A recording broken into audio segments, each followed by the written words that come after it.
once again. How We Talk Podcast. Yeah. My name's Fidel. I'm Israel, Izzy. Yo, you can call me Fiddy. So we're going to do the Fiddy. Fiddy and Izzy show again? The together we're together we're How We Talk Podcast. we're for real.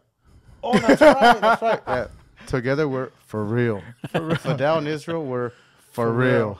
real. We're gonna go with that. Izzy show. No, because that was a Simpsons thing. Remember? I know. I was like this. It didn't sound because when you said the Simpsons, I was thinking the Simpsons. Oh no, I no. totally forgot that. It was the Itchy and Scratchy show. I think I even said Itchy and Scratchy show. Yeah, you did, and then I was like, oh yeah. Yeah. That's probably I grew up on that, dude. That's probably where. Yeah, I watched it a lot when I was younger, but then I think it's still on, right? Like, It's totally still on. Yeah, I lost. I didn't watch it anymore. The voice actors they went to the Fountain of Youth just to stay young and still have those voices. They had Because to how are have they been. still doing it, man? A lot of them do like multiple voices on that show, right? Yeah. Yeah. Hank Azaria, he does like 10 characters. That guy's crazy, dude. I mean, like all the voices that he does. Oh yeah. And then when he does movie roles, sometimes he's a Latino, the Spanish hot boy, Cabana boy type of thing. And and then he's a Middle Eastern guy, and he does them all. It's crazy. Yeah. What a trip, huh? Yeah, but yeah, no, we're not gonna use that. Fiddy. No, for real, for real. We are for real. We're for real. You just said that right now like a song too. What the hell? That like for real. That one song, like that hip hop rap song from back in the day. I don't know who it is. I don't remember. Over the head. Damn. Let's just move on. Move along. I can't even come up with our own jingle. Anyways, How We Talk Podcast once again. Fidel. Israel. For real. Izzy. For real. Fiddy. And how was your day? My day was good, dude. I worked. You had an insane work day today, right? I worked weekends. Oh, dude, let me tell you my day. No joke. This is real. I left to work at 4:30. Yeah. Because I work in Van Nuys. From there, I left to Northridge. I did a little tour in Northridge, and then I went to North Hollywood, and then like at 3:00, I went to Pasadena. Damn. Like tail end Pasadena, like Altadena, Pasadena. Yeah, South Pass. Yeah, dude. Or no, that's not South Pass. That would be North Pass. Yeah, Northeast Pass, and then I had to drive all the way back to Van Nuys just to get my car, and then go home. Damn, that's crazy. Why didn't you start off at North Pass? Or I don't know. Are you on a schedule? I don't cover Pasadena, but for some reason, my manager was like, "Hey, do me this solid," I was like, "All right, cool." That's good. Job security. Job security, I guess. Right. Yeah, but it was cool. Hey, but the day was cool. Yeah. The day was like in the nice. 70s. It was nice weather. Yeah. This is the weather I want to work in. Not. Yeah, man. It's been really hot the last couple of weeks. 100, 109. That's why I'm not looking forward to the summertime at that temperature being up on the pole. Extremely hot summer, dude. I can feel it already. Way. I'm waking up and I'm already sweating. What the hell, man? I had the AC on too. How's this possible? No way. Damn it. I gotta. No, I'm not gonna say that. Yeah. No, I had a pretty laid back day. Yeah. Myself. Yeah, it was pretty chill. Couple parties, Couple parties. I only went to one. Didn't have time to go to the other one. Yeah. Sorry, Bridget. Happy birthday, belated birthday. Happy birthday, Bridget. Yep. But other than that, it's pretty cool. It's been good. Yeah. Yeah. That's cool. You don't work weekends? I don't. There's times where I might go in there and work a little extra, get some little extra work done. Yeah. Catch up on some work. But yeah, most of the time I'm off every weekend, Monday through Friday. That's nice. Yeah. I've had this schedule. I have my Sundays and Thursdays off. I've had this schedule not with just this company, but the other company I used to work for before. It's going on like 12 years. I've had this schedule. It's a long I'm time. kind of just used to it, but I get a Saturday off every once in a while. Yeah. I think the body gets used to a certain schedule. Obviously, when you do this for so long, might not be the best thing for your body. When some people that work the night shift and like, for example, my father-in-law worked at that graveyard. He would go into work like at 11 p.m. and he's off of work at 6. So he comes home 7 in the morning, cracks open a beer because he's off of work. It's just exhausted day. Does he sleep during the day? Yeah, he'll take a nap. He'll sleep. He'll stay up the whole day, and then he would sleep like around 5, like 4:30 or 5, and then wake up at 10 or 11, and then do it all over again, dude. That's crazy. His body, he's used to it, but it's not good on your body. But he's used to it. Yeah. I couldn't do it. I couldn't do graveyard. I don't think I really know anybody that does graveyard, but I do know someone. Oh, I'm sorry. You were gonna say something? No. I mean, yeah, but no. Yeah, but no. Yeah. I didn't like to cut you off, man. No, it's all right. Okay, you can go. Oh, I mean, you already did I was gonna say, I know someone that's worked many different, has many different occupations and has worked graveyard before. Our guest today, Carlos Magaña, right here. Nice. How's it going, guys? Welcome. Hey, welcome. And, that graveyard shift. Hey, can we say? Yeah, you can say whatever you want. Okay. This is how we talk. No, I mean, there's kids listening to this program too, right? Yeah. Hopefully not. Hopefully not. Hopefully the parents are wise enough to know that. Hey, let me monitor this this podcast before my child listens to it. Well, you know what? Yes, I have. Your body. I would say your body's designed to sleep at night. Yeah. Like I said, I work graveyards. I work Saturdays, Sundays. How long did you work graveyard? Years wise. Oh man, I'm gonna say a good 4 years. Okay, so you said your body's designed to sleep nights. At what point does that design turn into, your... Well, where I used to work at before, the type of job I was working way back in the day was cleaning air conditioning systems, going clean ductworks for restaurants, and that type of job you had to wait till the customers leave. Yeah.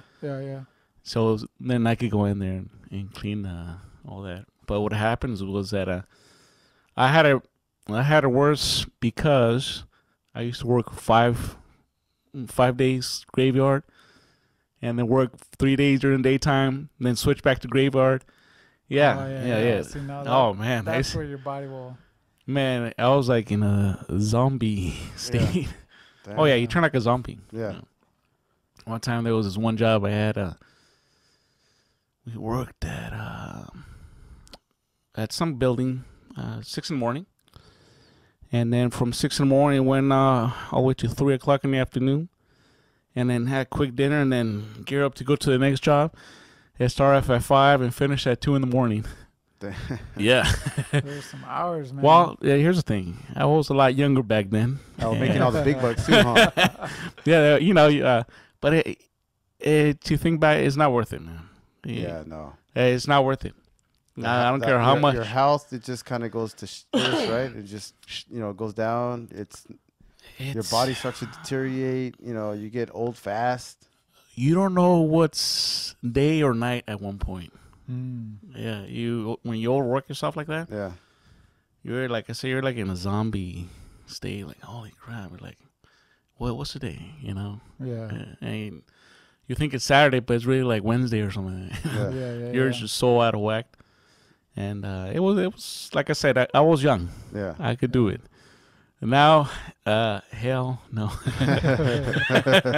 That's how I am. Actually, that's how I felt today. Saturday, I was like, oh yeah, it's Saturday. I'm just so used to working Saturday that, Yeah. But that's crazy.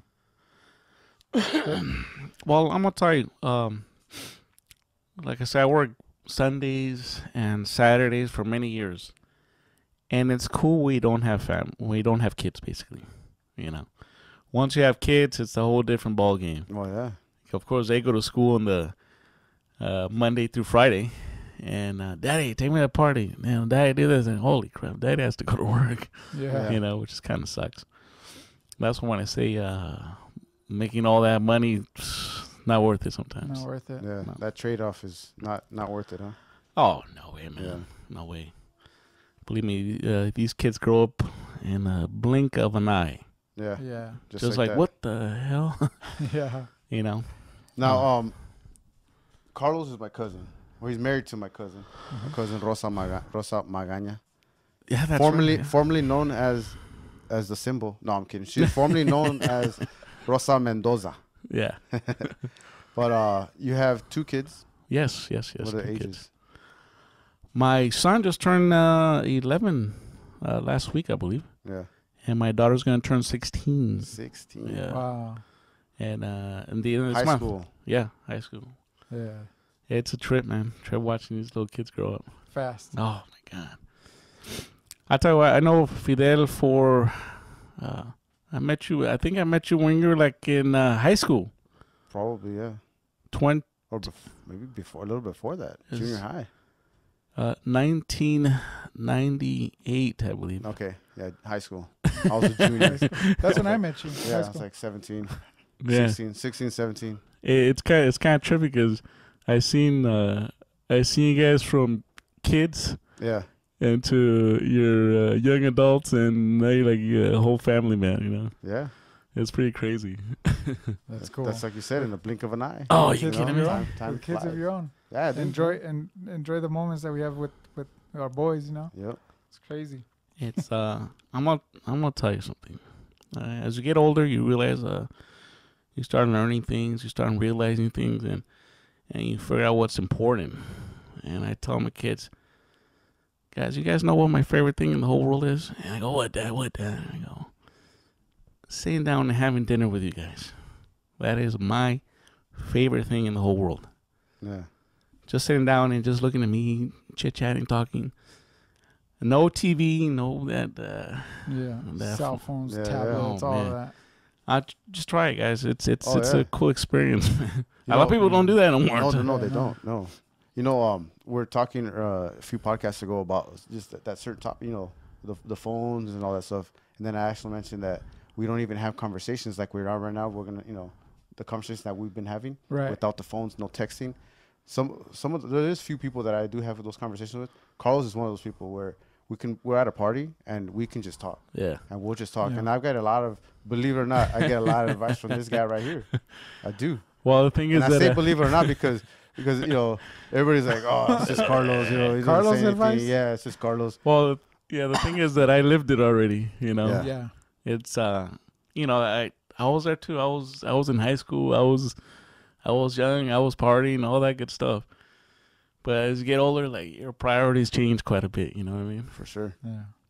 And like I said, let's go back to kids, man. Those kids grow up fast. Oh man, they're a perfect example.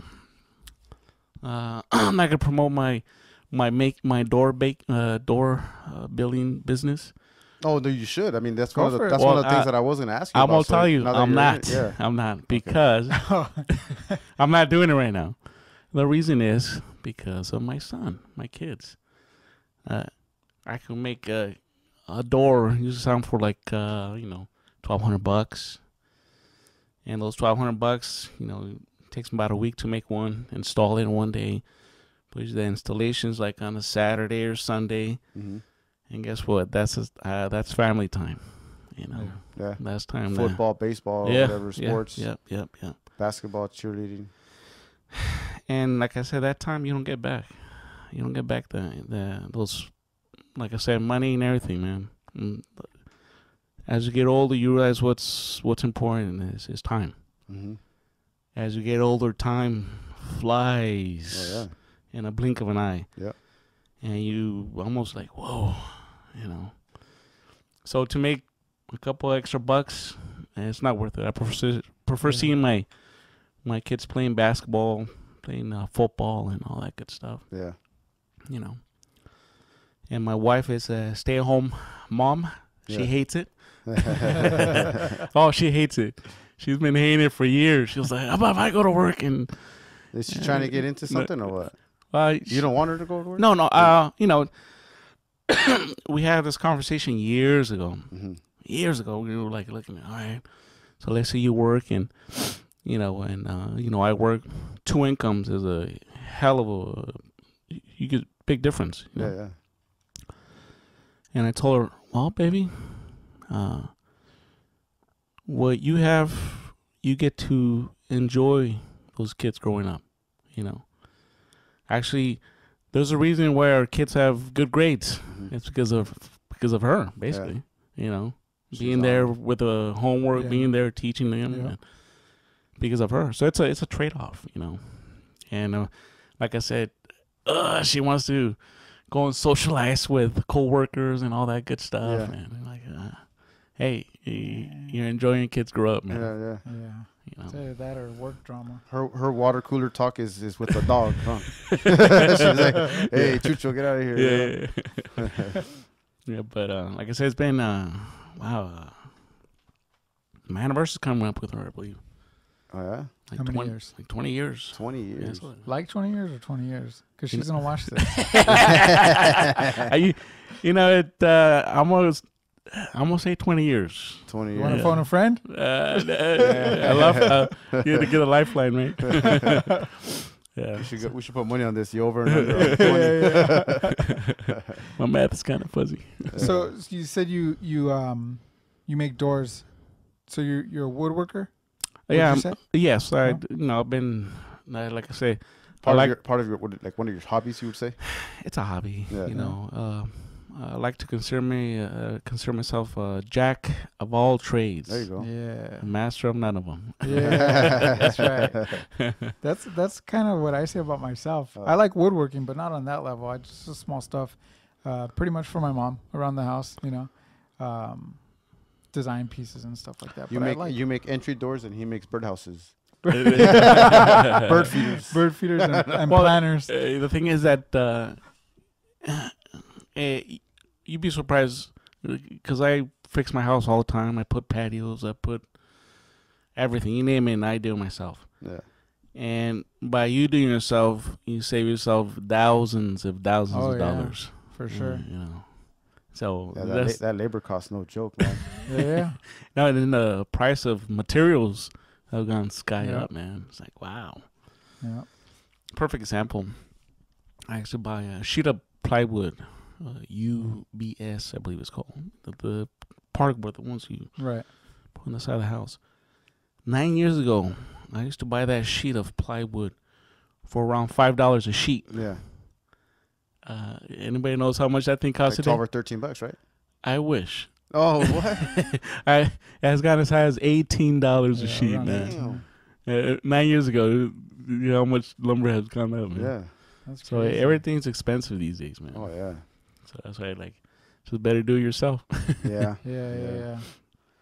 Yeah. No, like we've known each other years, right? Years, 98.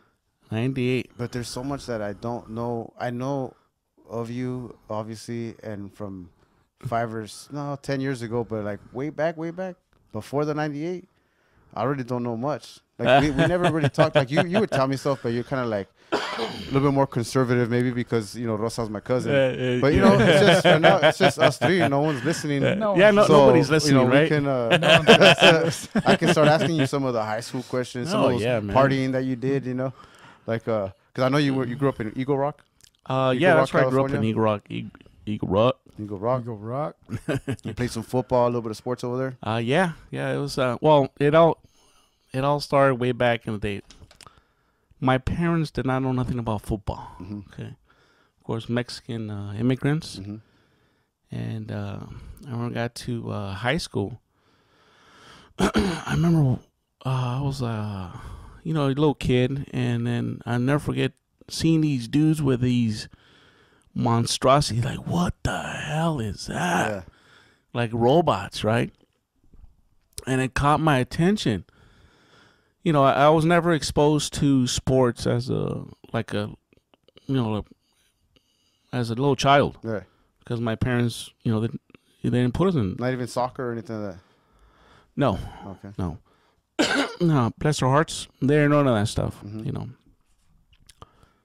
They, they took us to the park and played with the ball and kicked the ball and stuff like that. Normal stuff, but.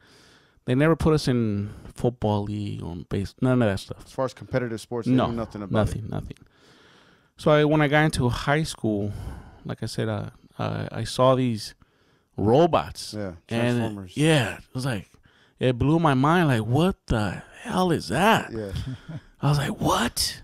There's people inside those things? Right? It was crazy. It blew my mind. I was like, oh man. So I think I was like 8th grade or 7th grade or something. And I remember when they were all walking towards the football field, you hear the cleats, clock, clock, clock, clock, clock. Like, what? And I was like fascinated. I'm like, I want to try that. Whatever the hell that is, I want to try it. Yeah. And of course, I had no idea what the hell the sport was about. I had no idea the rules or the games or none of that stuff. Yeah. which was a disadvantage, of course. Well, now, how big were you? Because I know you're big, dude. You're what, 6'2" right now, 250, something like that? Actually, I as you get older, believe it or not, you shrink. Oh, yeah? Yeah, I shrank about an inch, man. So what, 6'1"? I'm like 6'1". Yeah. No, yeah, I don't know what. I had a back injury a while back, and you. Yeah, that's what I heard. Yeah, your spine just kind of compresses down. Yeah, it's crazy. It's like, what the hell? Do I look shorter? And yeah, I did shrink up a little bit. Yeah. You know, that's another story. Shrinkage? Not too much. So yeah, like around high school, how, were you? You know, what, 5'8", 5'10"? I think I was like 5'8", and then 6 feet, and you know, just you get these growth spurts out of nowhere. So I remember they're trying out for this thing. Like, oh, well, they're gonna try for this football, and football in Mexico is soccer, right? No, I don't want to play football. I want to play whatever the hell those guys are doing. Right? Robot ball. So no, it's called football. No, that's not football. It's football. They're telling me. All right, goddamn, I'll play that goddamn football then. And so you try out, and I'll never forget that feeling when I put that helmet on. Like, what is this, right? Well, let's go back a little bit. So the tryouts happen, right? Yeah. Of course, you're a little kid, and you know, you just play around and stuff. But I never exercised or lifted weights or none of that. So it was a shock to a body when you never lift weights or worked out, and then you go in there as a little kid. All right, come on, you mother effer, start running. Like, holy shit. I remember gasping for air. Like, what the right, running, and it was, of course, it was hot as hell. Yeah, right? Of course, yeah. Hell week. All that good stuff. So, you know, and I remember what the coaches want to do, they want to break you. They want to get the weaklings out of there. Yeah. Right? They don't want to deal with those. They want whoever wants to be tough enough to stay there, you know, if they can hang, they can hang. Push you to your limit. Yeah. Yeah. So I remember I was always the last one. And of course I had asthma too. So we were gasping for it. And but I remember that I did not want to quit. I was like, I want to do this, you know. So my body at the time, you know, you're a little kid, and this type of physical activity to your body was like a shock. I remember going after that first practice, and the next day I couldn't get off bed, and I was like, oh, Mom, it hurts. Yeah. Right? So I'm like, get me, get the hicieron. Yeah. And I'm like, so then you go at it again. And of course, they want to get rid of the weaklings. Yeah. But in my head, I was like, I want to see this through. I want to see what I got as a little kid. And it helped me because when you're lucky, you're insecure about yourself. You know, you don't know yourself. Yeah. And of course, the kids that were playing pee-wee football and all that, they had an advantage over me. You know, they grew up with the sport. They you know, they all played together. They grew up together. Yeah. They had the experience already that I didn't have. They already had the run experience that I didn't have. So it was interesting, you know. There was a couple of times where I wanted to break. And I was like, fuck this shit, you know? But I told my head, no, you can see this through, no matter what. And sure enough, I was always the last one to get around the circle, around the track, gasping for air. And the coach is just looking at me, hey, this motherfucker gonna quit or not? Quit, yeah. You know, no, I didn't quit. So, finally, we got our helmets and pads and all that good stuff, and it was like, I never forget that smell of freaking sweat, wherever the hell that is. Yeah. Fuck, what is that? Right? But it was a smell that never leaves you. And I remember the first time you crack somebody, like, oh man, what is this? This is like, okay. And what it is, it takes out like your aggressions. You build confidence in yourself, and it's a hell of a game, man. Yeah. Of course, now with the whole concussion deal and all that, parents are like, I don't want to put my kid in there, And yes, I did get a bunch of concussions. That's for sure. Oh yeah. If any of you guys got a concussion before in that deal? Yeah, I know. I did playing soccer. I did. Okay. Yeah. I always had seasonal asthma.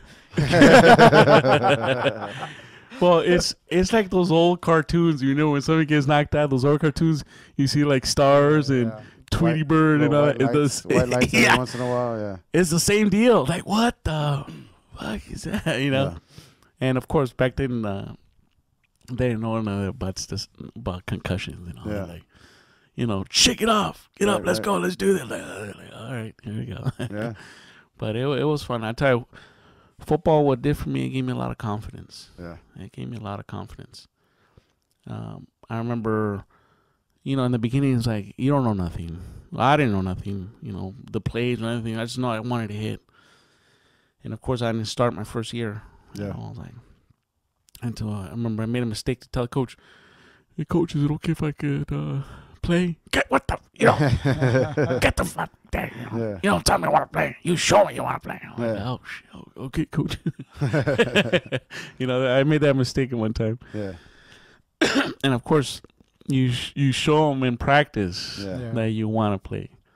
And, of course, those are things that I was learning my first year, as the other kids had 4 years on me already. Right. But I knew that I loved it. The moment I hit somebody, man, I was like, oh, decleaning somebody, powering somebody. There's another great feeling, man. It was like, grab another human being and just manhandling it. I was like, ooh. It's a great feeling. Yeah. It is a great feeling. Dominance, a feeling of dominance. Oh. Total dominance. It's like, have you guys ever played football before? Yeah, I played football for a minute, but, I wasn't that good, and I sucked. And for the most part of my football career in high school, my freshman year, I was the one holding up the lines. First down, second down, chain gain. I played for the Bruins. Oh, did you really? The West Covina West Covina Bruins. But like I said, seasonal allergies. Asthma kicked in. Dang it. That asthma's no joke, man. Yeah, but I'll tell you what, it puts, like I say, it puts confidence as a little kid. I had no confidence as a little kid. Why? Because I was never tested. I was never, my parents were excellent parents, but they didn't know, you know. And, you're always kind of like shy and you're scared. You're not secure about your body and all that. And like I said, what football did to me was gave me confidence. And once I got confidence, man. Nelly. Yeah, it's Forget about it. Get out of my way. Yeah. Oh, so, like the second year, I was already playing varsity football. Nice. Which was 9th grade and then 10th grade. And starting, Once you figure out the techniques with your raw power. First you have raw power, like, But then you put technique behind that raw power. Oh, man. Yeah. Straight domination, man. Yeah. It felt good. But like I said, that was a distant memory, man. Something like that led you, with playing with that veracity, got you to playing college football, right? Oh yeah. So you continued on with the football career. Oh, you kidding me? So what happens? This is what happens. Okay, when you're in high school and you start dominating everybody, destroying everybody, and then you see this other guy that's doing the same thing. It's just as strong, just as powerful. Like, holy crap, what's up with this? And he has the same deal you do. It's like, all right, this is it. This is a tough dude too, Yeah. So when you go to the college level, guess what? Everybody's like that. Yeah. Everybody's tough. Everybody's strong as hell. They're all like that, you know. And you can tell, you can see them from the pack from high school. They're the same thing in college. And then you see that one guy in college that was above the other guys. And it's like, holy crap.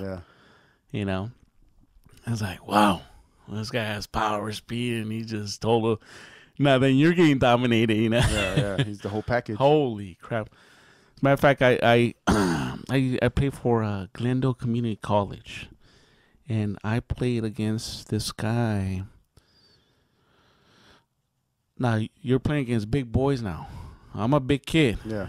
Now those guys are big boys. We're talking about 6'6", 6'7", 300 and something. Giants. I mean, one time I played this guy at Valley College. I swear I went head up with this guy, and the top of my helmet was right here in his chest plate. Like, holy, yeah. I was like, oh man.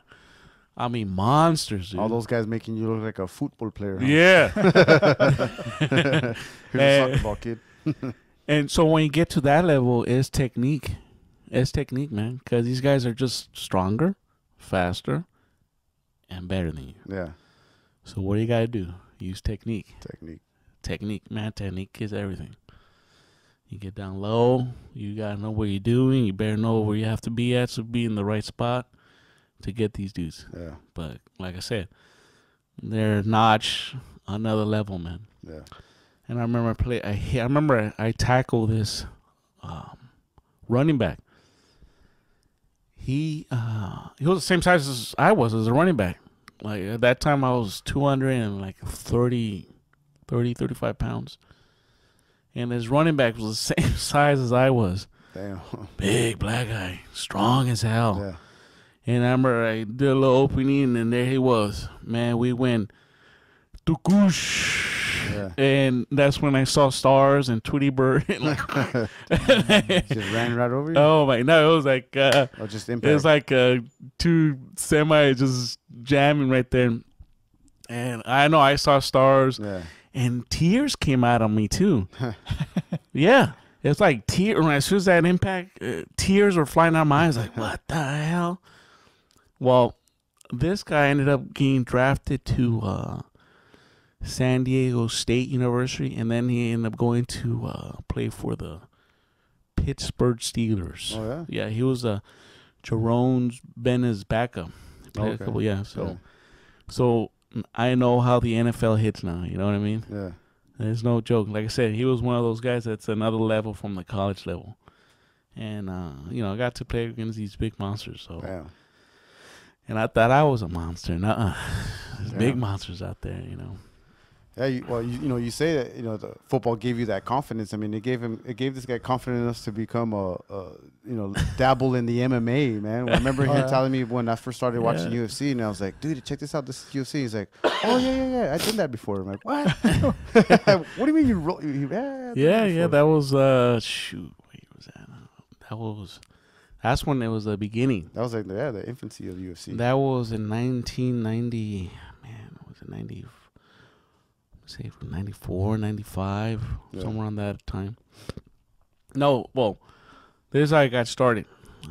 So during when I wasn't doing football season, I used to box. Mm-hmm.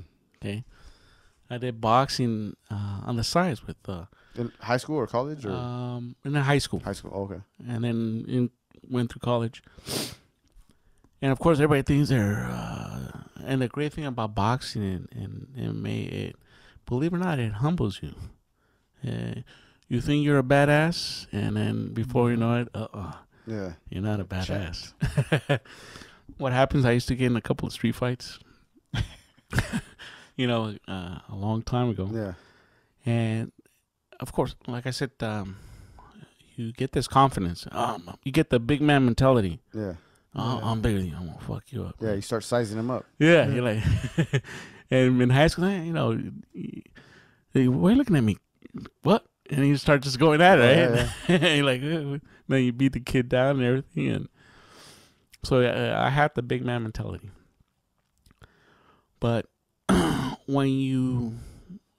is, notice the difference when somebody knows how to fight and just street fight.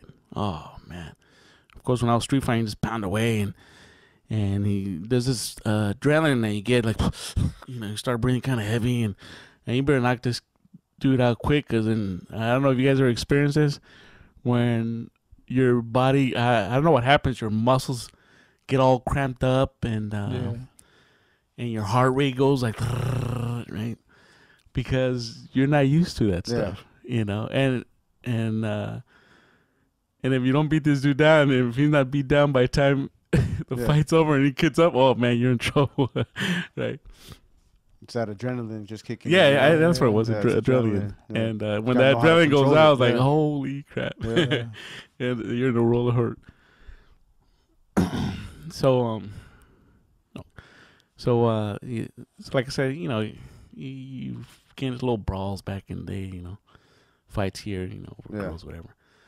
As a matter of fact, my first brawl, we're gonna go way back. We're gonna go way back. Like I think I was like 9 or 8 or something. Oh, jungle gym brawl. It was crazy. It was down in Mexico, and my mom's town, Jalisco. La Unión de Tula, Jalisco. La Unión de Tula, Jalisco. Okay. Not a jungle gym brawl, just Not street brawl. Street brawl. Sounds like it. Now check out the streets. I don't know if they fixed them, but back then the streets in Mexico were made out of rocks. Yeah, dirt and rocks. Dirt and rocks, yeah. And I never forget the first time I brawled.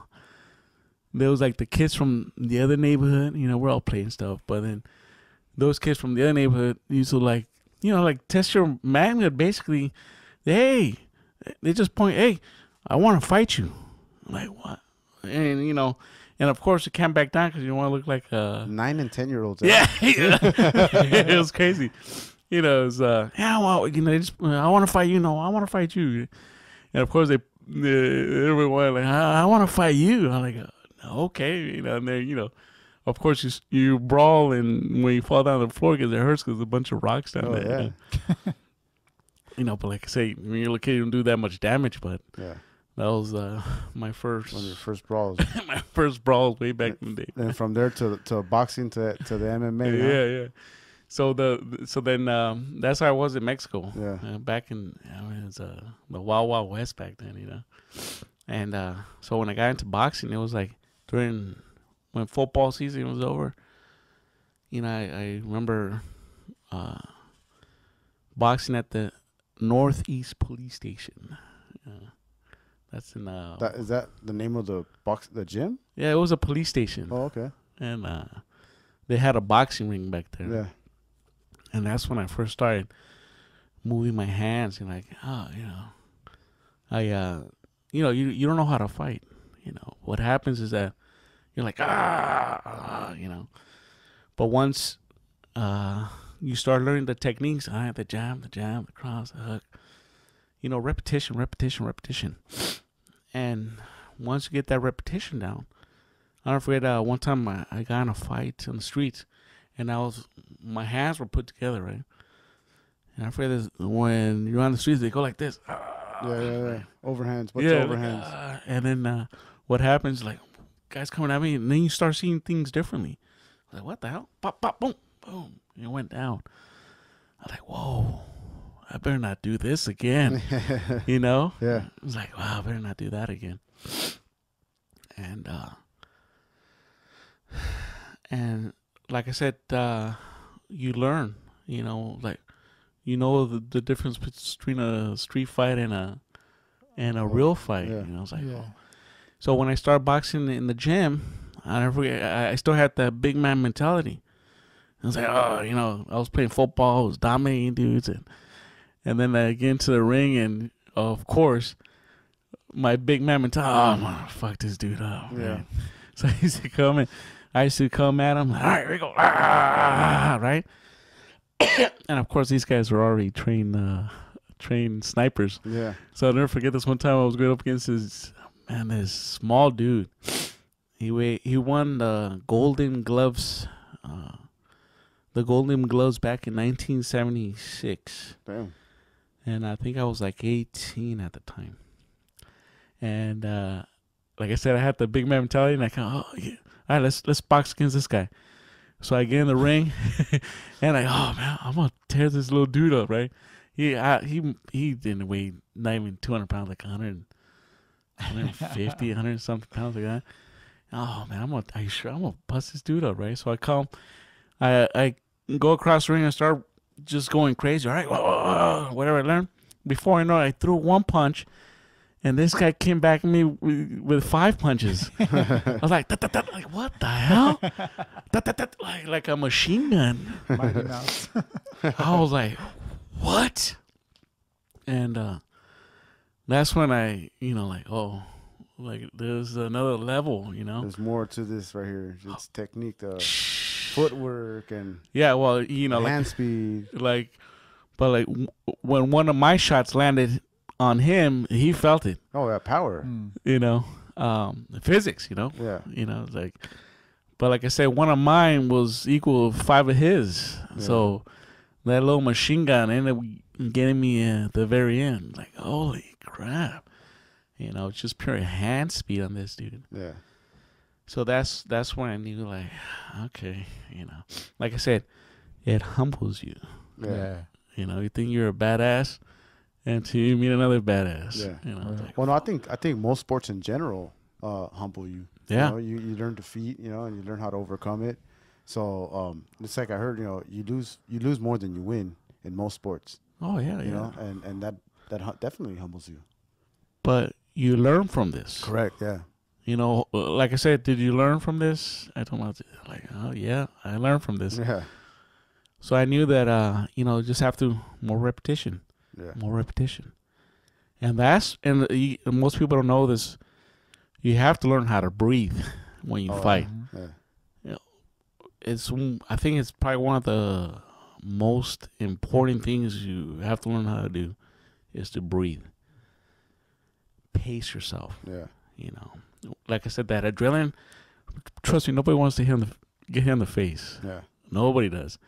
But you know, like, you get this adrenaline, like, and then when somebody hits you, it's like you want to get them back. Yeah. Like, oh dang it, I'm gonna get you back. Hold your breath and go to town. Yeah, it's like, oh, you hit me, all right, I'm gonna hit you back. But guess what? When you throw that punch and he's not there, like, oh shit, you know. And that's when the breathing comes, you know, like, and that's where I learned how to do when I was a boxer. Breathe, you know. Pace yourself.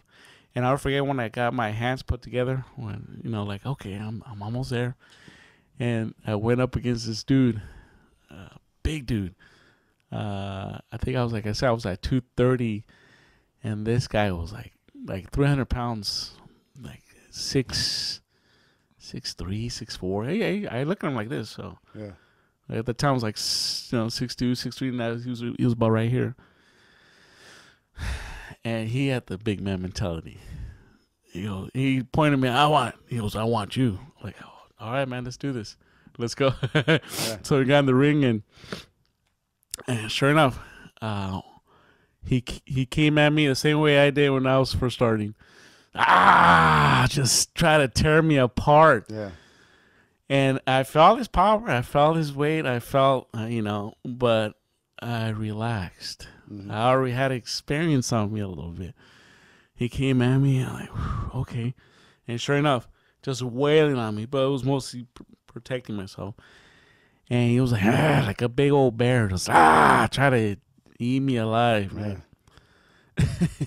And I forget the first round, I was like, holy crap, man, that's a big, strong boy. So, and then I saw him just breathing kind of heavy, like, oh, okay. Here you go. Down. Yeah, so here he comes again. Right? Starts wailing me, but at the end of the round, you know, throwing a little jab, and I felt his power like loosening up again. He goes back, and then the third round, he's like breathing a little bit heavier. Like, oh, okay. He comes at third round, he didn't come out so right. So by the third round, I started opening up, throwing the jab, boom, boom. He was like, da-dun. I cover up, and he comes at me, and I'm like, cover up, cover up, you know. Yeah. And I remember after he was with me when he was getting his breather, and then that's when I go on the hooks right at the body. Oh yeah, here we go. Just ripping his gut apart. Yeah. He was like, and you feel when you're taking basically the life out of it. A little bit of his soul. Yeah, you feel it. You feel the energy, and then you start looking in the eyes, and you say, and then you see, games. Yeah, you start seeing a little on his eyes. You start seeing a little panic. You know when you got this dude, right? And he still had a little power on him. So fourth round comes around. He didn't come out crazy no more. He comes out breathing kind of heavy, and my cardio, my breathing was still good. Yeah. All right, I could breathe. But I can see that guy. He's having a hard time breathing. Right? So he's coming at me, and sure enough, I dug again. Nah. Oh, he lost his power.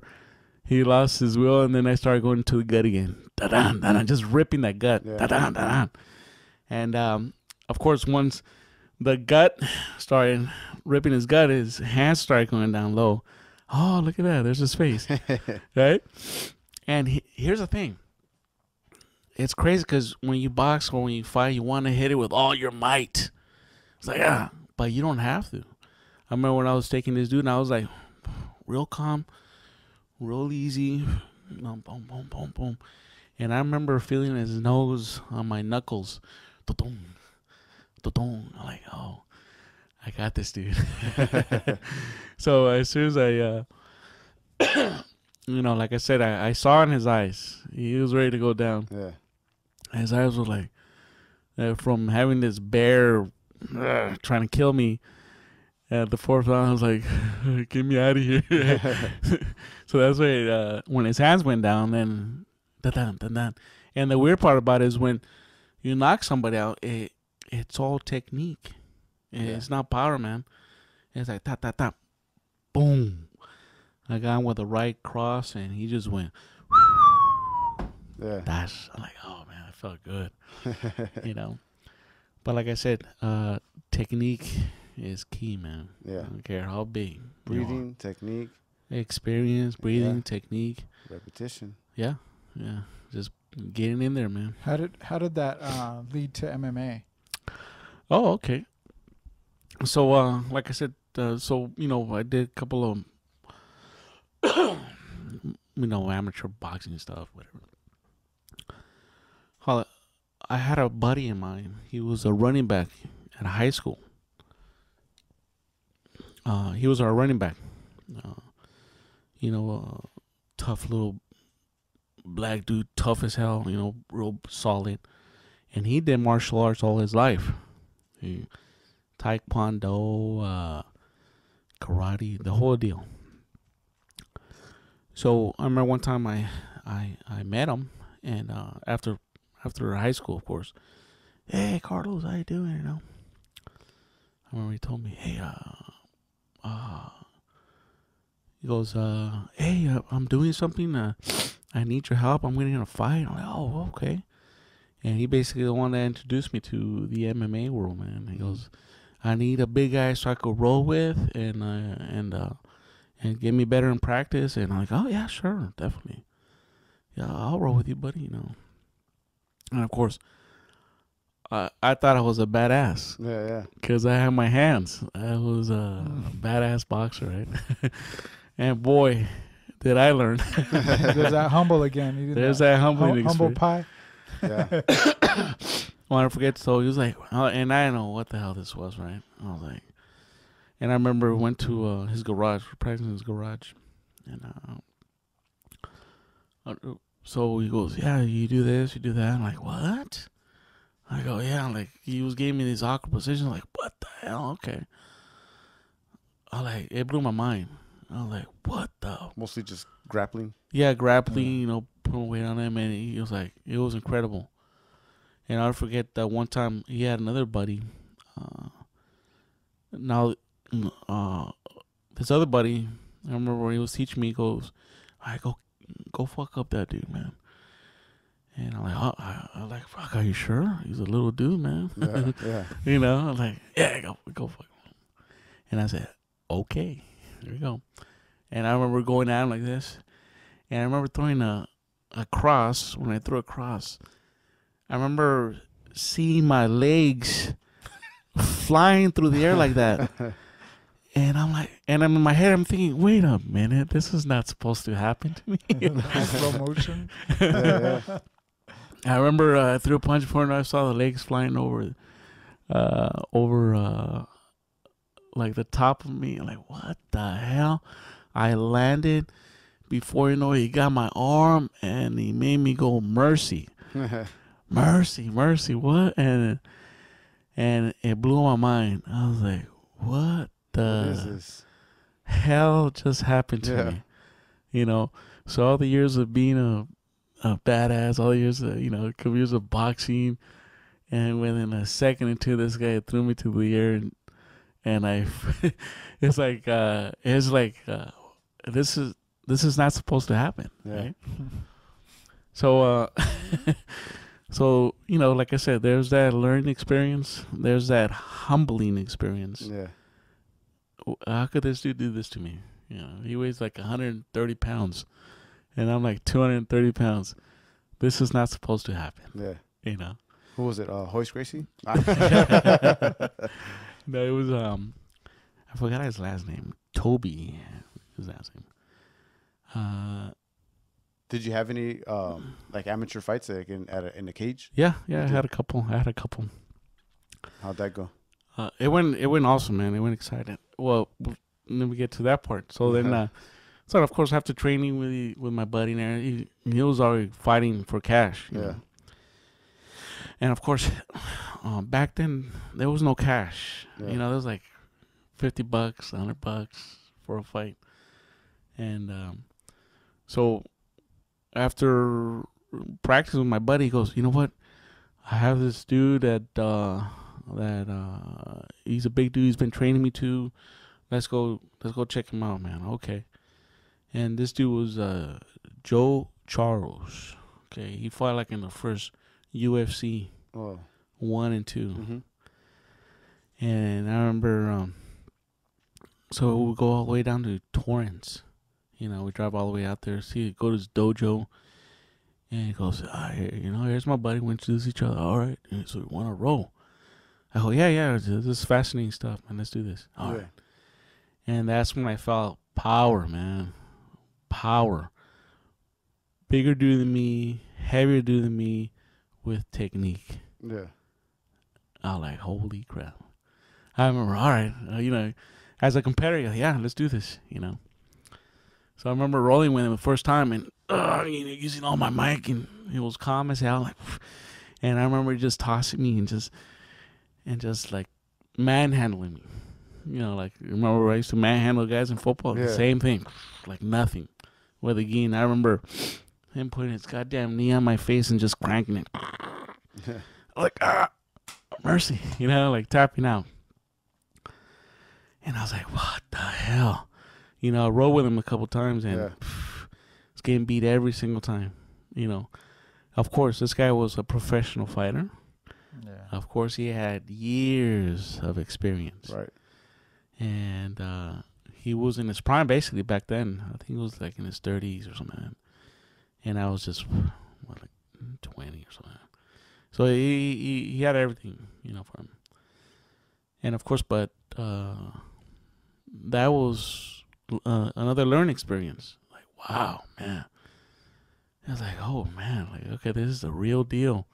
And I fell in love with him, man. I was like, the grappling, the fighting, the techniques, the breathing, Mm-hmm. It was a special time in my life.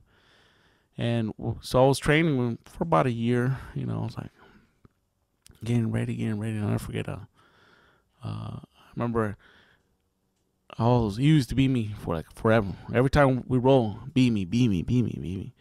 And then one time he wasn't beating me that much anymore. I was trying to keep up with this dude. I was like, all right. And it got to a point where it was like, he was having a hard time just taking me, like, with the gi and everything, doing this number. And finally, kind of slipped in, and I got him. I was like, what? I got this dude finally, right? It took me about a year. And he goes, hey, man, I think you're ready. Ready for what? Well, ready to start a fight. That's cool. And that's how I got started, man. So I had a couple fights in Hollywood and Torrance, like in warehouses, and like I said, warehouses and this club down in Hollywood. I mean, way back in some guy's backyard. He had a whole octagon. And he used to charge people, And here's a crazy thing: all the dudes that were in that era, I remember seeing them. We're talking about like Tito and Chuck and all those dudes. They were not famous back then, And I remember seeing them at the meets, at the fights and everything. And You know, I saw Tank Abbott. And I'm yeah. Tank Abbott. He was in one of my fights dude. talking shit. Like, hey, motherfucker. And as a matter of fact, one of my fights was, the referee was Rico Rodrigo. Rico Rodriguez. Yeah, that guy. Yeah, Puerto Rican. Yeah. Yeah. He was a badass. He was dude. a champion. He was a he was a heavyweight champ. Well, UFC. he refereed one of my fights. Way back. Yeah? Yeah. And I was like, and then later on, I see these dudes on TV. I'm like, wait a minute, what the? So it was kind of cool. Why'd you leave? Or why'd you get out of it? Oh, I'll tell you right now, man. Could have been on TV. Well, here's the thing. It's called love. Yeah, okay. All right. I tell you what happenens was that so around I met my wife, and of course you still think there's a point in your life where you take this direction or you take that direction, right? And you think you still do it all, but you can't. You know, like I said, back then they didn't pay shit. You know, like $100, $150. You know. Yeah. Nothing. $50. If you got paid. They didn't pay nothing back then, man. There was like no sponsors, no nothing. And of course, at that time, you know, I was keen. I got married, and you know, you get a mortgage, and basically you have to get a real job. You know, you have to work. Yeah. And of course, my responsibilities change. You know, and I was starting back, man. I could go work on the weekend and so on and so on. And that was a time when I was working weekends, nights, and you know, all that. Just trying to make that buck. Yeah, you know, you got to eat, right? Yeah. And that's what happened, man. That's how I got out of it. I didn't want to, but I didn't plan to. Yeah. But that's how, you know, life got me, man. Was part of trying to make that buck and trying to earn that money was some of that like that Snickers commercial that you did? Remember that? You told me you did a Snickers commercial one that time. was crazy too, man. And he did some modeling. This guy did modeling. He was a male model. Yeah. Yeah, it's He true. was a plus size model. my wife always, yeah, you're a plus size model. I'm like, you kidding me? I was a real model. No, yeah, it was. Let's go back to you see that tap out sign you see in the back of your refrigerator? Yeah. I met those guys in a fight way back in the day. Oh yeah. Yeah, I remember one of my fights in Torrance. It was in Torrance. It was like in a warehouse. And I remember seeing these dudes. Do with the face. Yeah, with the face paint. They had like tables, like those lawn tables and stuff. Yeah. And they were selling those T-shirts right there. Right. This was before they even became, they blew up and became multi. They used to sell them out of the trunk of their cars. Yeah. And stuff. Yeah. Yeah. Parking lots of gyms. Yeah. So I was like, and then years later, they blew up. Like, what the hell? You know. So I think, are they still around? Yeah. I think his name was Mask. The face he paint died, guy. right? Yeah, he died. Yeah. Car accident, I think it was. Right A Ferrari got him or Orange something. County, yeah. So it was pretty, you know. Then you see, like I say, you see all these UFC fighters that made it, you know, that made some money. Yeah. You know, and sometimes I think to myself, man, if I would have gone that route, you know, where would I be at? Yeah. So, like I say, it was love. Love. Yeah. So it wasn't male modeling that got you out? That's what I thought it was. I thought you saw more money with the male modeling. Don't mess up this money-making face. Or the acting, the Snickers commercial. Well, how I got started on that was, I remember I used to work in these warehouses and companies, and one of those companies was like a talent agency and stuff. Mm. And I remember this happened 20-something years ago, so I'm trying to remember it. I get started on that. I think, you know, that was working, and, you know, one of the dudes were like, hey, we're getting a lot of calls for a lot of Mexicans. You know? And back then I had this Fu Manchu. You guys know what that is? Fu Manchu. Oh, yeah. It was a handlebar mustache. Yeah. With a little, you know, I had that. A little. Yeah, I picture it now. Yeah. It was a Fu Manchu, and my wife hit that thing. Like, get that thing out of your face. And so I remember going. Yeah, it was. So this happened a long time ago. So it was a talent agency. What it was called Advanced LA. Advanced LA. And yeah, I remember they took pictures of me and they did headshots and stuff like that. And I was like, what? You know, I was like, I'll give it a try. Yeah. You know, I remember going to the auditions. By the way, if you want to become an actor, you have to live in Burbank, LA. North Yeah. Hollywood. Yeah, oh yeah. all the things are over there, man. Yeah, you get a call, you got to be there right away. Oh yeah, it was like I said, I had no acting experience or no proper training or any of that. You know, Yeah. I was like, fuck it, I'll do it. You know, type of deal. So they took my headshots. I was like, nah. You know, I was like, you know, like I said, I've never done anything like this. So like, yeah, sure, whatever, let's do this, man. Right? So they took headshots. They, you know, dolled me up. It took a bunch of photos of me, and then I had to do what do you call it? A sheet of my face, 4x8. The 8x10s. Whatever. Yeah. What do you call those things? Your You're casting. Yeah, it's like a photo of my face. Yeah. Man, there's a word for that thing. Your headshot. Headshots. There you go. I have a few headshots. You do? Yeah. Oh, you're an actor too. Good. No. Oh, I used to. And so this you know, like, yeah, I remember the guy was like, we're getting a lot of calls for a lot of Mexicans, and you look like a crazy Mexican. Like, okay. Thank you. And of course, all the auditions I was going to, like beer auditions, criminal auditions. You know? Yeah, it was Mexican. Yeah, makes sense. Lawnmower man. And I don't forget, it was they say I got lucky. I got lucky. So I went to this audition. It was for a Snickers commercial, football player auditions, right? Yeah.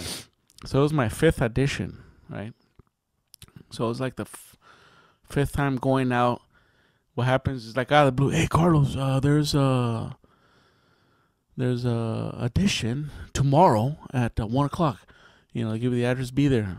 You know, back then they didn't have those cell phones. No. So like, okay, you gotta write down, and you go look at the Thomas guidebook.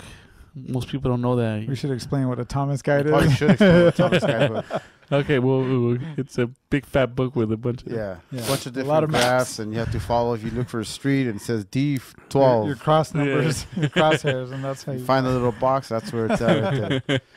So Battleship, sunk your ship. You sunk my battleship. yeah, it's crazy, man. It's like so you know, and like I said, back then I was working all over the place, mostly nights and stuff. So, and I remember, you know, my boss at the time was, yeah, I'm doing this acting thing. Oh, yeah.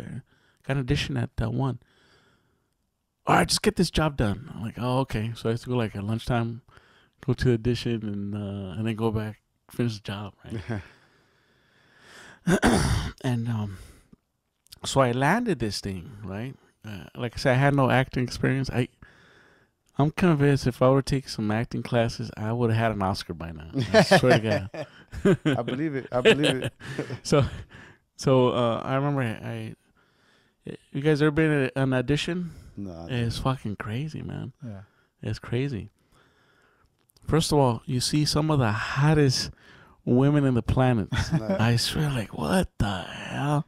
It's like the most beautiful women you ever seen. Yeah. They all want to be actors, you know. Like, can I use that couch over there? that was it called? The auditioning couch, or what is it called? The casting couch. Casting couch. I landed in one of those. Now. Casting couch. So what happens is you get this call. All right, yeah, show up for audition at 1:00. So you're there, and you know there's like 100 dudes going to this job. Basically, They all look like you. yeah. It's like, Yeah. what the? It's like, whoa, football player looking. You know? Yeah. And I'm like, oh, you know, I was like, whatever. Like, and sometimes they make you like read these little things or do this, do that. So you're acting like an idiot, you know. Yeah. How we do you like a Snickers? grab a Snickers. You do some crazy shit. And then from there, and then, okay, thank you, sir. All right, go home, right? So you go home and whatever. And like 2 days later, my agent calls me, Carlos, you got a second callback. I go, what? You got a callback? What the? Like I said, I didn't know nothing. Yeah. So I got the job? No, you got a callback. Oh, I didn't get the job. No, a second callback. I was like, okay, so I get the job or not? Just go at this place at 1 o'clock, 12 o'clock. Okay. So I go for the second callback. Yeah. And the second callback, there's a lot more people that are interviewing you. I guess it's the guys that put up the money, the directors, producers, all that. I was like, holy crap, Like I said, I went to like whatever, right? So I do my audition and you do whatever the little script they give you. Like, oh, okay. Well, they ask a couple of questions and that's it. Yeah. Right? All right. Thank you, sir. Boom. Then you take off. And sometimes you get 3 callbacks. Like 3 times. I go again. I go, what? So this time my agent called me. Carlos, you got the job. I go, what? I got the job. What do you mean? Yeah, you got the job. Cool, man. What job is this? You got the commercial. What? He goes, yeah. All right, you're going to go to Miami on what? Going to Miami? They're like out of the blues, Yeah. I remember I left on Sunday. So he goes, be at the airport at a certain time. I think it was like 8 o'clock in the morning or something like that.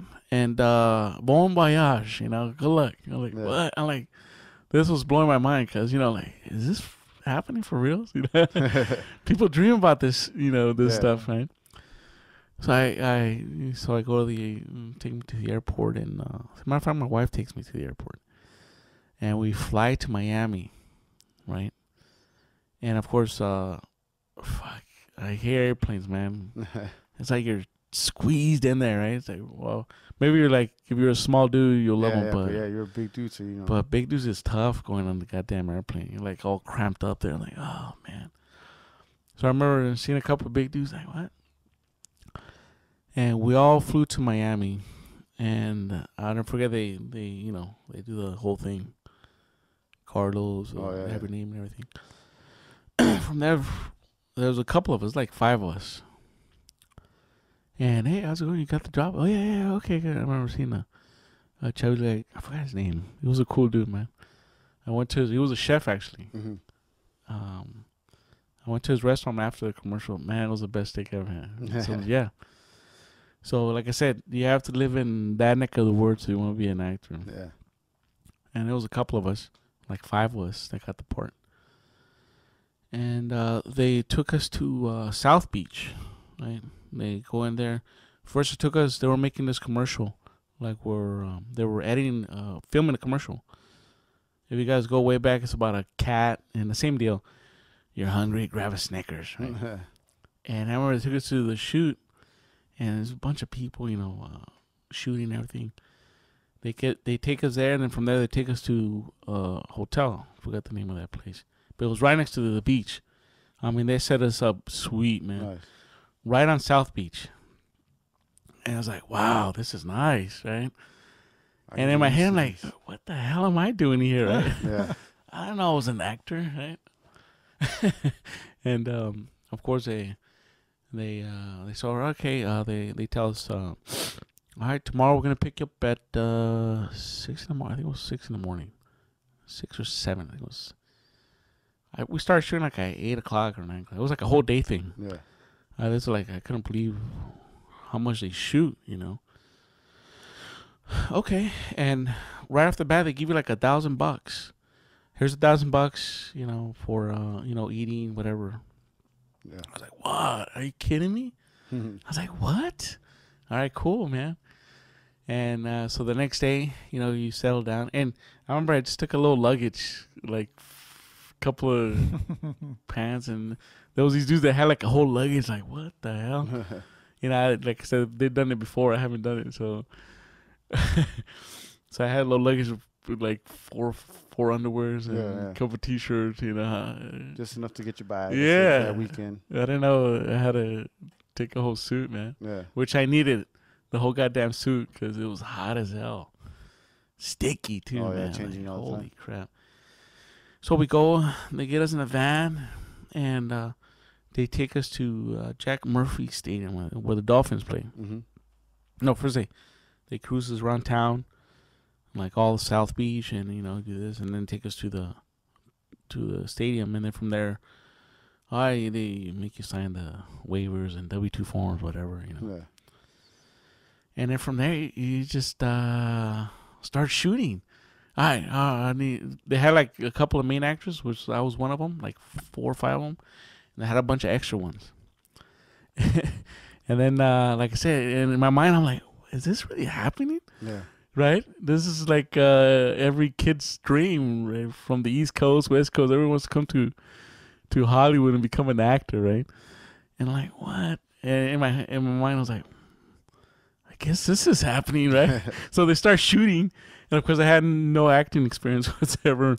And you go with it, Like, you do this, you say this, you run through here. I remember going through everything, upstairs, downstairs, through the bathrooms, through the kitchens, and everywhere. Yeah.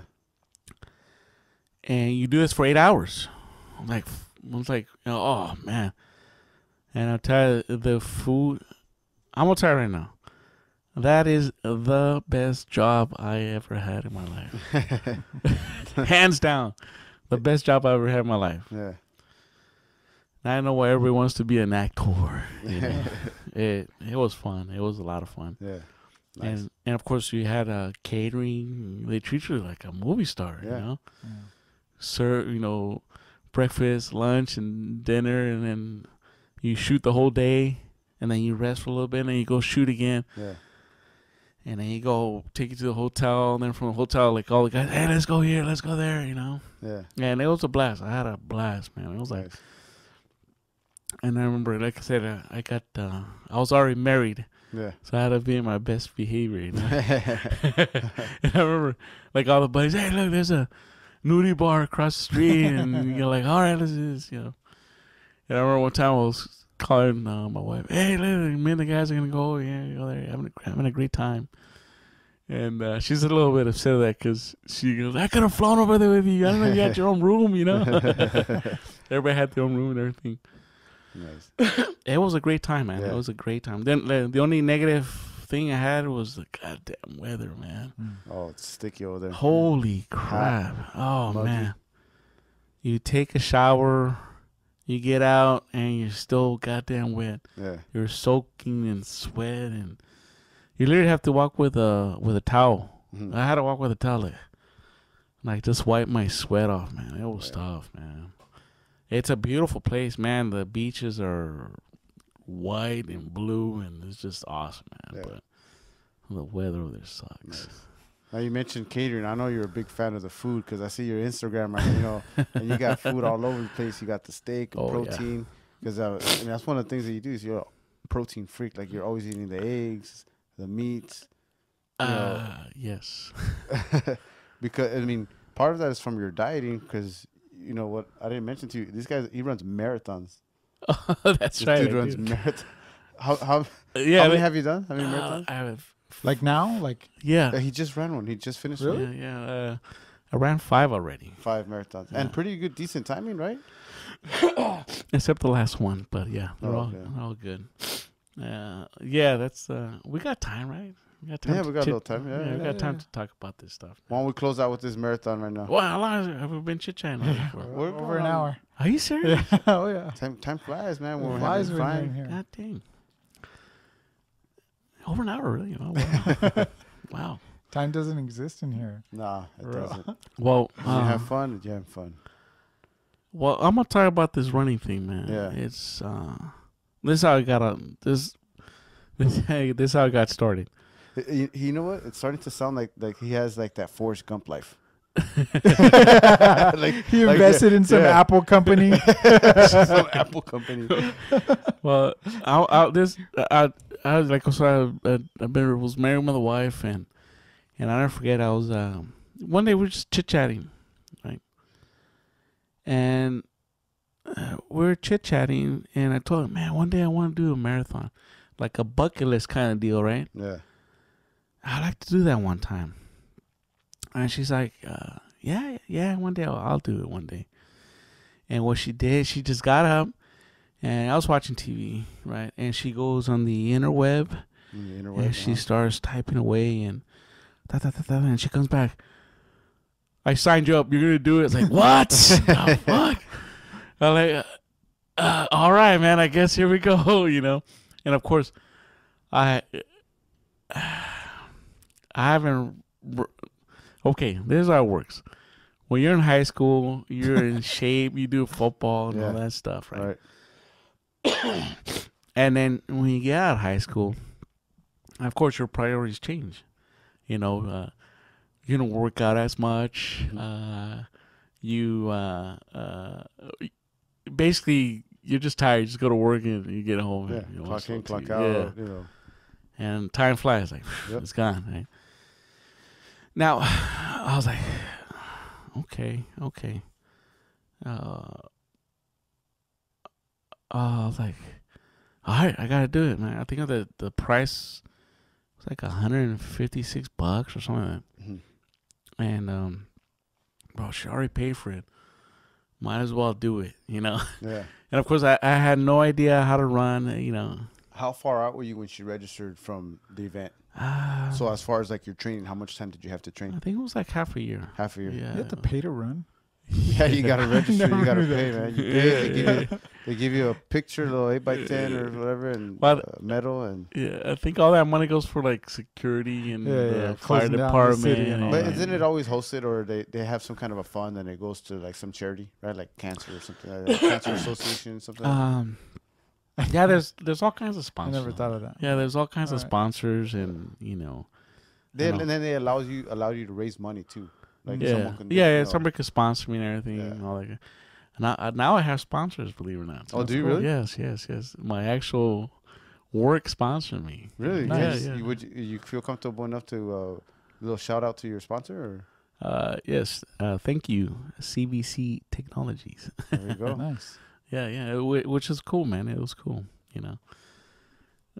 When people look at me, they go, "You run a marathon?" Yeah, right now you're like what, 250, 260? I'm at a sweet 300-pounder right now. 300-pounder? Yeah. Nice. We could talk about weight too. You guys want to, man? Yeah. I mastered it already. Trust me. I got the game weight part pretty easy. I'll tell you that right now. Oh, you don't have to tell me, man. I've been working on that for years. Well, so let's go back to this marathon. So what happened? I'll tell you what. Yeah. So, like I said, I have never trained before. How the hell you do a marathon, right? So I guess you run. So I started running. No. Okay, let's go way back. Okay, let's go way back. So before that, I got injured. Okay, I remember I got injured at work. My back went out. I was getting some big heavy ass box, and it was on top of a pallet. And when I picked it up, the pallet underneath kind of slipped and gave out of me, and the heavy box. So I was in an awkward position, and my back went click. Yeah. I was like, what the hell? Right. So I messed my back up at work. And if you guys ever had a back injury, holy I don't think crap. that's serious, no. Man, it's a horrible, horrible pain, man. It's I don't wish on nobody, I'll tell you that right now. So what happened was my back went out. Like, what the, like, holy crap, what the hell happened? Yeah. And I was like, very uncomfortable pain. I'm like, still working. Like, what the? And I'm thinking to myself, and they're like, what's wrong with you? I'm like, oh, I don't know, man. My back. And this was at another job. Oh, okay. All right. And I'm like, I'll just take Bengay and a couple of, and it should be fine. Yeah. Well, the next day I couldn't even get up anymore. I was like, holy crap. I mean, excruciating pain. I was like, what the hell? So I'm like struggling to get up, and finally get up, and I'm like drive to work, and And I'm telling her, yeah, my back is. I told him my back is killing me, man. I don't think I could do. Well, are you sure? Like right away, like, are you sure you're hurt back? Yeah, I remember I told you. Okay, we'll just do the best can. And there was one part I couldn't even walk. I was like, mother. I was like in so much pain. Yeah. And I remember going. Finally, all right, well, they sent you to the company doctor. Right. Man, those guys are worse shit. So I go to the company doctor, and I'm like literally like shaking, like like my back's all jacked up. And he goes, "What's wrong?" "Oh no, it's my back." All right. So I'm just trying to stretch my arms. I'm like, oh no, right there. And I remember he gave me this shot, big ass needle. I think it was cortisone or some shit. He shoots me right in the back. Yeah. Oh, gee, thanks, doc. I feel better now, right? The pain, I guess it went away. I'm like, all right, so I go back to work. And I go back to work, and, I'm okay. Yeah. And all of a sudden, the pain just comes back out of nowhere. I was like, what the hell? Like you can't walk, man. Yeah. And I tell the guys, hey, my back went out again. What? Went? Yes. All right. I sent it back to that company doctor. Like, what's wrong? Well, the pain came back. I was like, are you sure? Yeah. Like, I'm in, like, tears are coming out of my eyes. Like, and it was this pain like no other, man. I was like, fuck. So he shoots me up again. You're good to go. I'm like, oh, okay, thanks, doc. So I go back to work again. And sure enough, same deal. It comes back again. I think it was just patching up the pain or something. Yeah, masking it. Yeah, and it came back. I'm like, oh man, I gotta go see a real doctor. And sure enough, they took MRIs and everything. And I guess it was my 5L disc or something, all the way in the bottom. It slipped off. It was pinching the nerve and everything. Yeah. And it's this pain, like, it affects your whole legs, and it goes all the way down to your toes. And so once I saw a real doctor, I was like, all right, they do that little hammer thing on your knee. Yeah. And he hits it and it moves it. And this side wasn't moving. I'm like, what? So then he touches my big fat toe on this side. All right, pick up your toe. And I moved it. He puts his finger on the other toe. All right, move it. I couldn't move for crap. Yeah. I was like, what the? Doc, what's wrong? Oh, yeah, okay. Yeah, it's your something nerve down there that's pinching. So then, so what happened was that, like, these motherfuckers. So I went to therapy, after I took the MRI. Listen, my back is jacked. So they sent me to therapy and everything.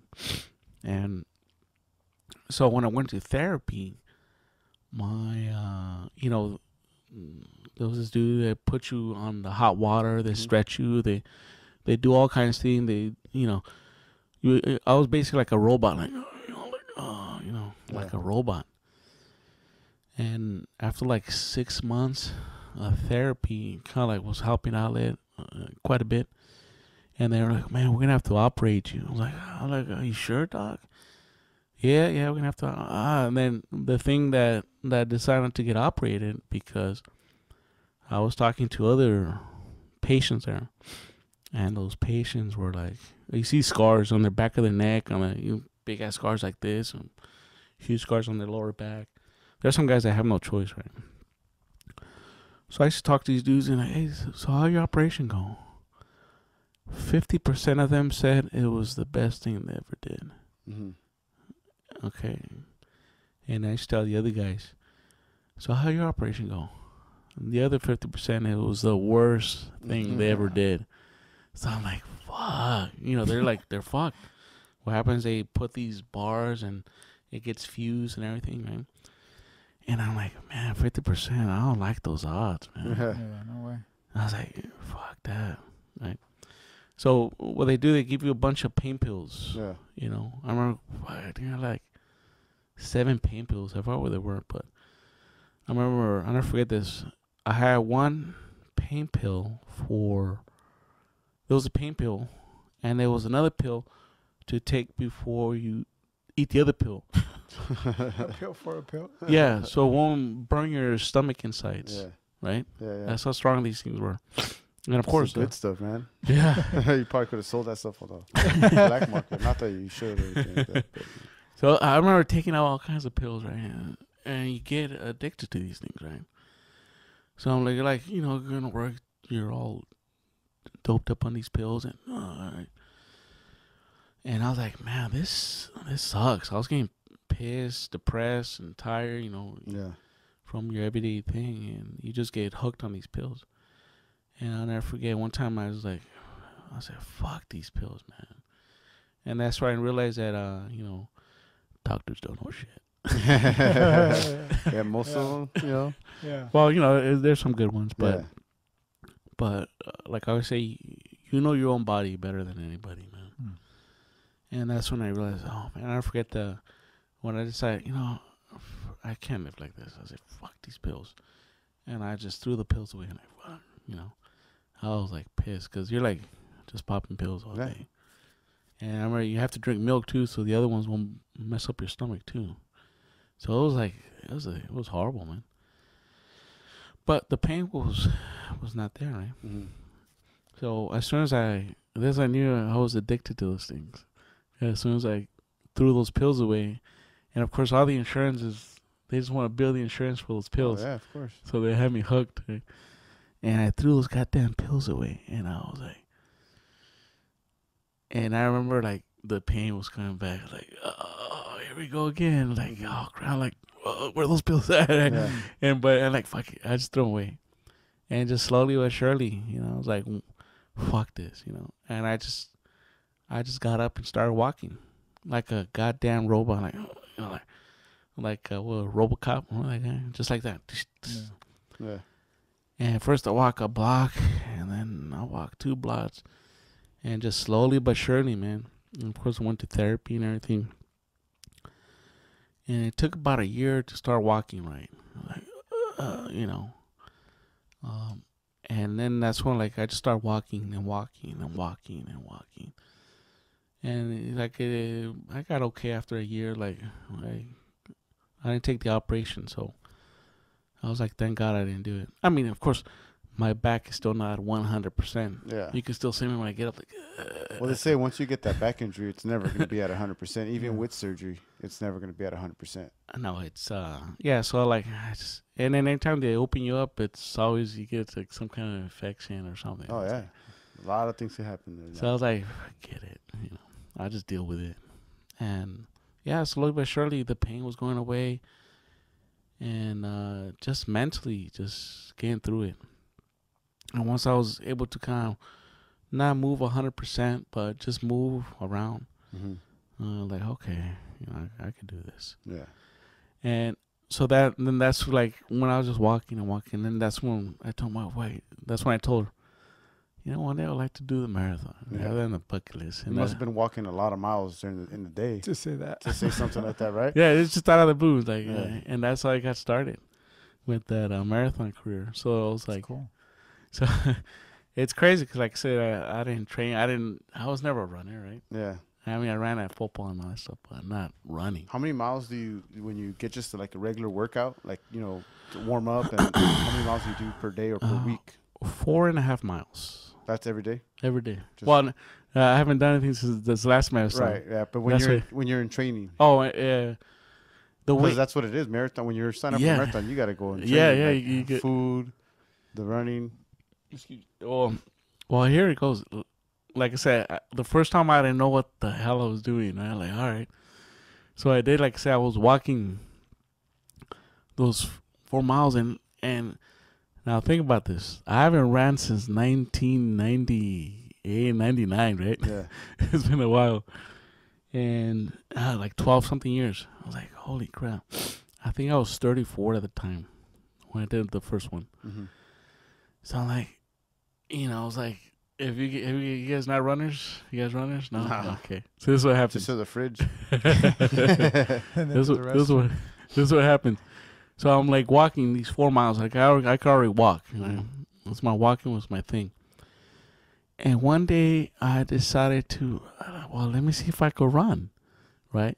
Now, remember, it's been 1999 or 90 something since I ran. So I started jogging, like, all right, here we go, right? And what happens is, like, I guess your muscles are waking up, or I don't know.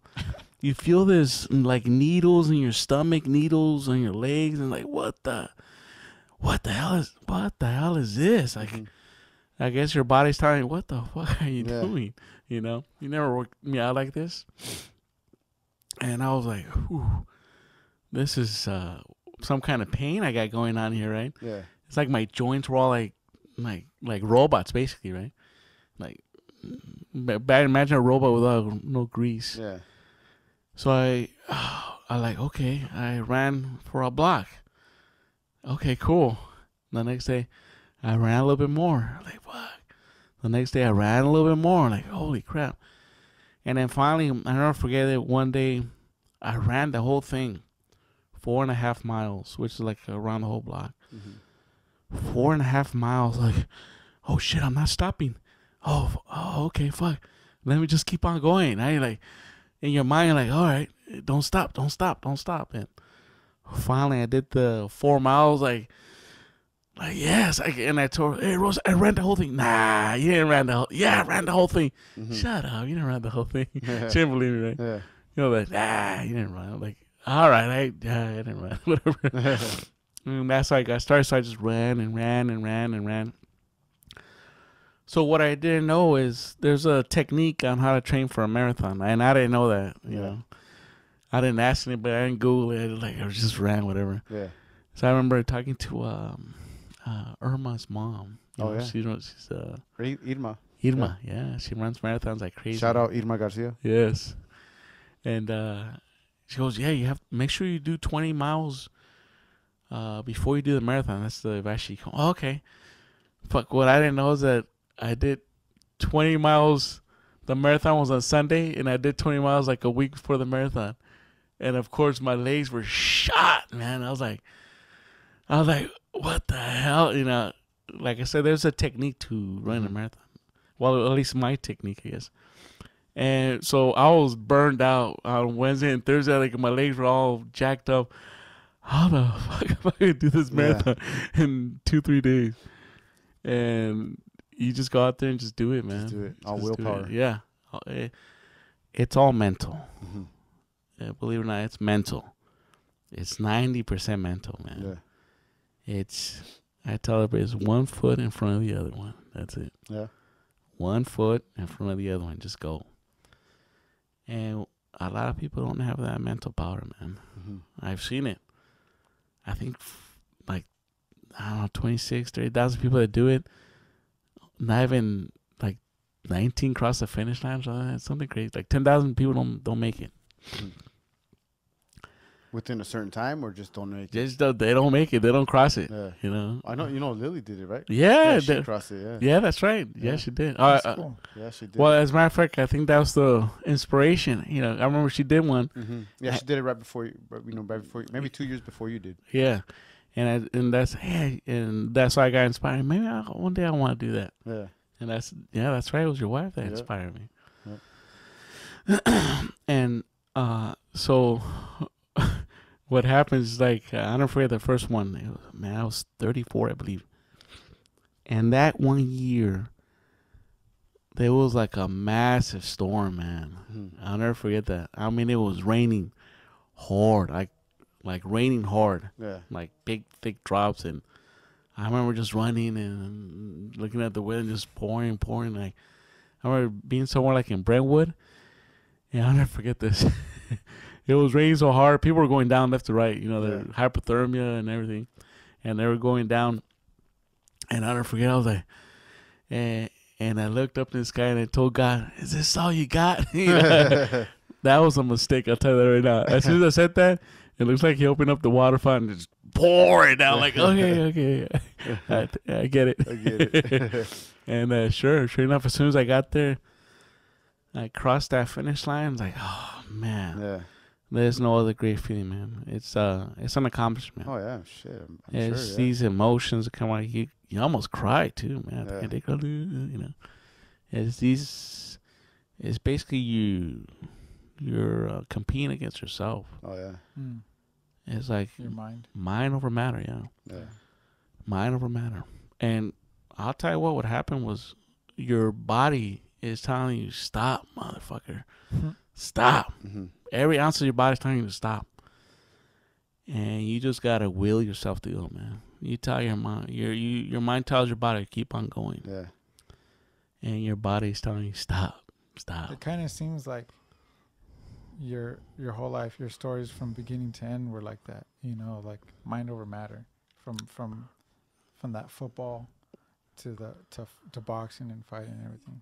Yeah, like I said, it builds a little confidence in you, man. Yeah. And like I said, like any kid that has like, you know, like insecurity problems, join a flag football, join something to keep their spirits up. Yeah. That's definitely a takeaway. Like if you had that one message that you were gonna leave here behind right now in this podcast, would it be something like that?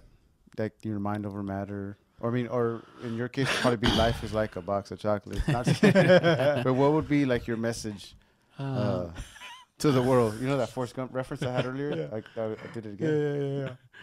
Well, I'm gonna tell you, man. Like I told you in the beginning, time is precious.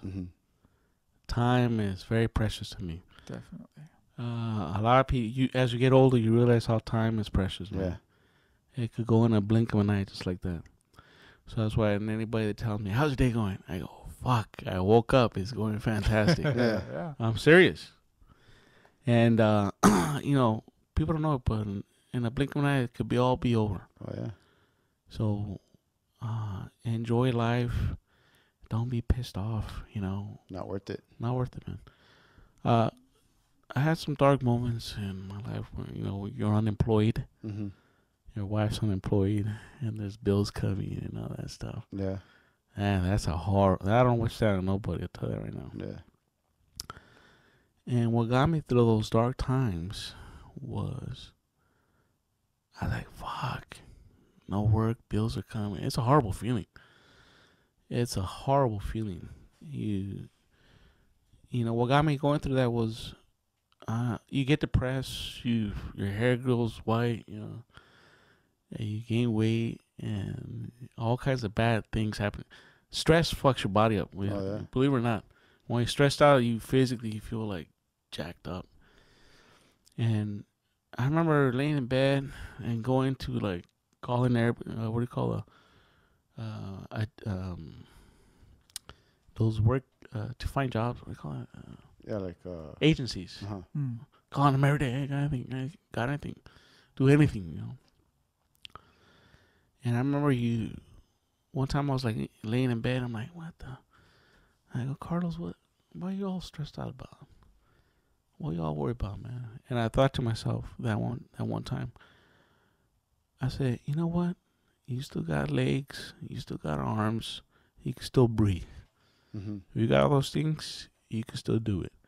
Because there's always somebody more fucked up than you are. Yeah. Some motherfucker doesn't have legs, arms, and he's struggling out there. And you got all your body parts and you can still breathe. If you can still breathe and wake up, you can still do something. Yeah. You know? Yeah.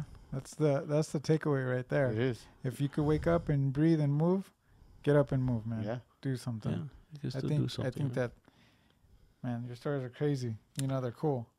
They're cool stories to listen to, man. It's a lifetime, man. It just happens, man. I'm telling you, dude, this guy's got stories galore. He could talk for hours, bro, if we let him. Man, how long have we been here, man? We're going on 2 hours. Holy yeah, we're going there. Thanks, though. Thanks for coming and sharing with us, man. We've been trying to set up this interview for a while, but like I said, my time is precious, man. I'm telling you. I'm busy the whole day. I totally agree with that. You know. That mentality is time over everything. At the very end, that's all you have, man. Mm-hmm. That's time. Yeah. And what do you do with that time?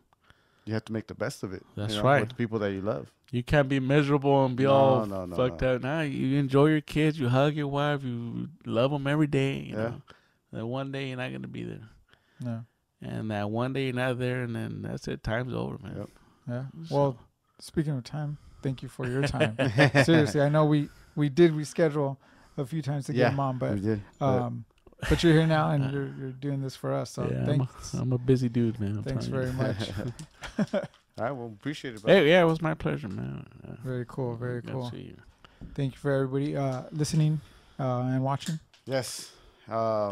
Remember, subscribe to our channel, How We Talk Podcast, all one word. You guys could download us on iTunes, on the Stitcher. We're on Instagram, YouTube, Facebook, all one word, How We Talk Podcast. See you later, guys. All right, good night, everybody. Good night.